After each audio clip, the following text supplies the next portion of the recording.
নিত্য প্রয়োজনীয় পণ্যের দাম নিয়ন্ত্রণে রাখতে সারা দেশে ৯ সদস্য বিশিষ্ট বিশেষ টাস্ক ফোর্স গঠন করেছে সরকার।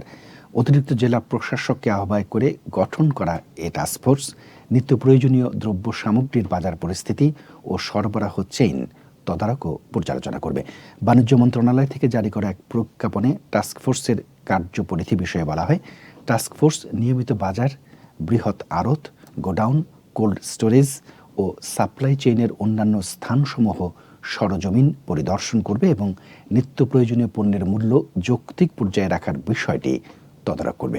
টাস্কফোর্স উৎপাদন, পাইকারি ও ভোক্তা পর্যায়ের মধ্যে যাতে দামের পার্থক্য ন্যূনতম থাকে তা নিশ্চিত করবে ও সংশ্লিষ্ট সকল স্টক হোল্ডারদের সঙ্গে মত বিনিময় সভা করবে।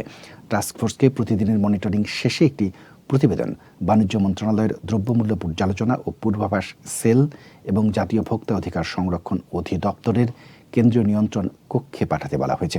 জাতীয় ভোক্তা অধিকার সংরক্ষণ অধিদপ্তর বিভিন্ন জেলা থেকে প্রাপ্ত প্রতিবেদন সংকলন ও পর্যালোচনা করে প্রতিদিন সন্ধ্যা ৭টার মধ্যে বাণিজ্য মন্ত্রণালয়ে একটি প্রতিবেদনই পাঠাতে বলা হয়েছে।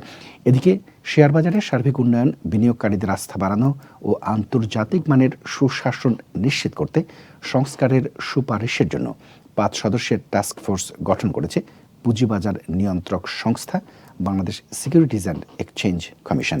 সোমবার বিএসইসির চেয়ারম্যান খন্দকার রাশেদ মাকসুদ স্বাক্ষরিত এক বিজ্ঞপ্তিতে এ তথ্য জানা গেছে। বিএসইসি গঠিত পুঁজিবাজার সংস্কার টাস্কফোর্সের কার্যপরিধি নির্ধারণ ১৭টি। তবে টাস্কফোর্সকে তাদের সুপারিশ প্রণয়নের জন্য সুনির্দিষ্ট কোনো সময়সীমা বেঁধে দেওয়া হয়নি।